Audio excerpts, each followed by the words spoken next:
যে স্ত্রীর মধ্যে এই তিনটা গুণ থাকবে, ওই স্ত্রীর স্বামী সারা জীবন তাকে পাগলের মতো ভালোবাসবে। এক নাম্বার গুণ হলো, ঘরে স্বামী প্রবেশ করার সাথে সাথে স্ত্রী তাকে সালাম বিনিময় করবে, সুযোগ হলে তাকে বুকের মধ্যে জড়িয়ে ধরবে। দ্বিতীয় নাম্বার, স্বামী ঘরে প্রবেশ করার সাথে সাথে তার সাথে এত সুন্দরভাবে নরম দিলে, নরম কণ্ঠে হৃদয় দিয়ে স্বামীর সাথে দুই চারটা কথা বলে স্বামীর ক্লান্তিকে যে নারী দূর করে দিতে পারে, সেই নারীর স্বামীও সারা জীবন তাকে ভালোবেসে যাবে।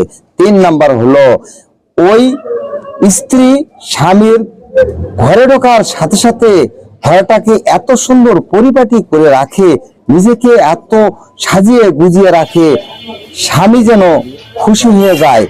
এই কারণে স্বামী যেন ঘরে ঢোকার সাথে সাথে স্ত্রীর নুরানি চেহারা দেখে তার মন ভরে যায়।